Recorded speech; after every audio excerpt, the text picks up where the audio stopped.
Young Frankenstein, released in 1974, is a comedy masterpiece directed by Mel Brooks and co-written by Brooks and the film's star, Gene Wilder. This hilarious and affectionate parody of classic horror films, particularly the Frankenstein story, has earned a special place in the hearts of moviegoers. Beyond its timeless humor and iconic characters, Young Frankenstein is also packed with fascinating and lesser-known fun facts that even die-hard fans may not be aware of. From the film's unique choice of black and white cinematography to the unexpected cameo appearances and improvised moments, these tidbits shed new light on the making of this comedic gem. Let's dive into the fascinating world of Young Frankenstein.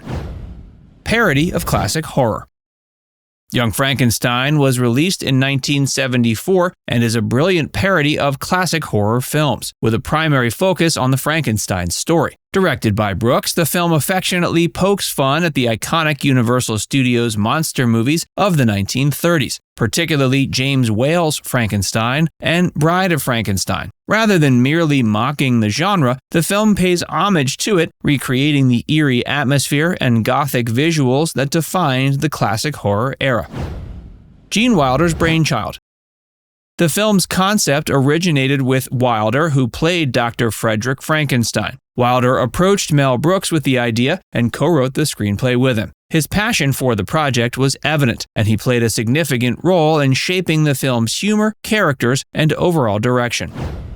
Black and white cinematography. Young Frankenstein stands out for its decision to be shot entirely in black and white, a deliberate choice to emulate the look and feel of the classic monster movies it parodies. This wasn't without challenges, as color films were already the norm in the 1970s, but it paid off artistically, adding a layer of authenticity and nostalgia to the film while showcasing the filmmaker's dedication to recreating the atmosphere of the original horror classics. Budget constraints and creativity. Gene's insistence on using black and white film stock contributed to a reduced budget for the movie. As a result, the filmmakers had to get creative, finding ways to achieve their desired effects and sets. This limitation led to innovative solutions and cost-effective production. The character of Igor. Marty Feldman's portrayal of Igor became an iconic part of the film. Interestingly, the character was initially meant to be named Frankenstein, but then that was ditched. They went with Igor, but it was initially pronounced Igor, a more common pronunciation at the time. However, Marty convinced Mel Brooks to change it to Igor for comedic effect. Igor's quirky personality and distinctive look became a beloved aspect of the movie. Marty Feldman's portrayal of Igor is a standout performance. What makes it more intriguing is that naturally drooping left eyelid, which lent itself perfectly to the quirky and eccentric nature of the character. Feldman's comedic timing and distinctive appearance brought an additional layer of humor to the film. Peter Boyle's transformation.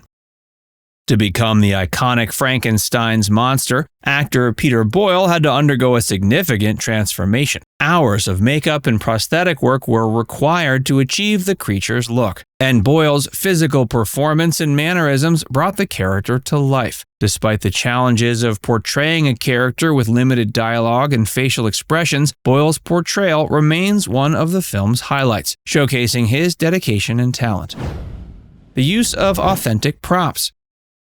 Young Frankenstein made extensive use of authentic laboratory equipment from the 1931 film Frankenstein. This attention to detail added another layer of authenticity to the scenes and further emphasized its homage to classic monster movies. The candle scene. One of the most iconic and hilarious moments in the film is Dr. Frederick Frankenstein's plea, quote, "Put the candle back." The scene is a testament to Gene Wilder's improvisational skills and an ability to create humor from unexpected situations. It wasn't in the original script. Wilder spontaneously came up with the line on set. The way he delivers it, with increasing frustration and absurdity, adds to the comedic brilliance of the film. Gene Hackman's cameo. Gene Hackman, a respected actor, made a surprising and memorable cameo appearance in the movie as the blind hermit who befriends the monster. What makes the cameo even more remarkable is that Hackman agreed to appear in the film without a salary, doing it as a favor to Mel Brooks. Mel Brooks as the Howling Wolf. In one of the film's most memorable scenes, Dr. Frankenstein and the monster perform a rendition of Puttin' on the Ritz on stage. During the scene, a howling wolf in the background was actually voiced by Mel Brooks himself. Cloris Leachman and the Blücher joke. Cloris Leachman portrayed the eerie character Frau Blücher, and her name became the source of a recurring gag. Every time her name is mentioned, horses whinny in the background. The reason for this is that Blücher is the German word for glue, a nod to her character's ominous presence, especially for horses. The running joke adds a layer of absurdity and wordplay to the film's humor. Tap dancing routine.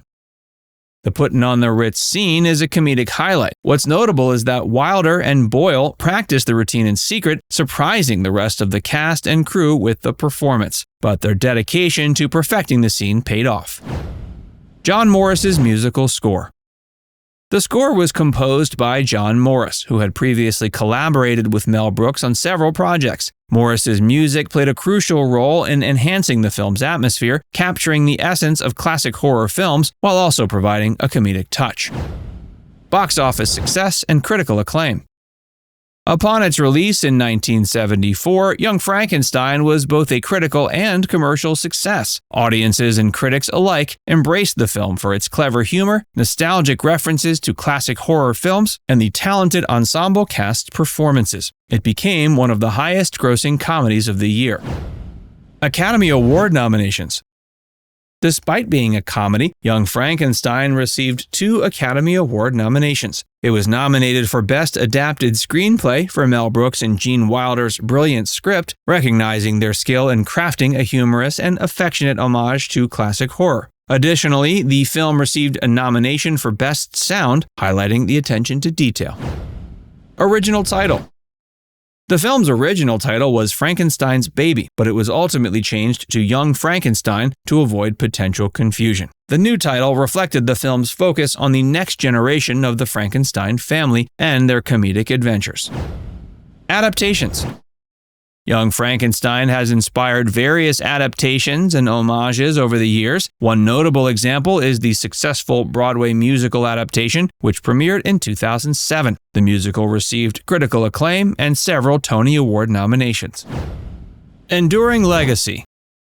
Young Frankenstein has maintained its status as a classic comedy over the decades. Its blend of humor, nostalgia, and affectionate parody has earned it a dedicated fan base and a lasting place in cinema history. Fans continue to quote its iconic lines, reenact memorable scenes, and introduce it to new generations. Now it's time to hear from you. Which of these facts was most surprising to hear about? Let us know in the comments section below.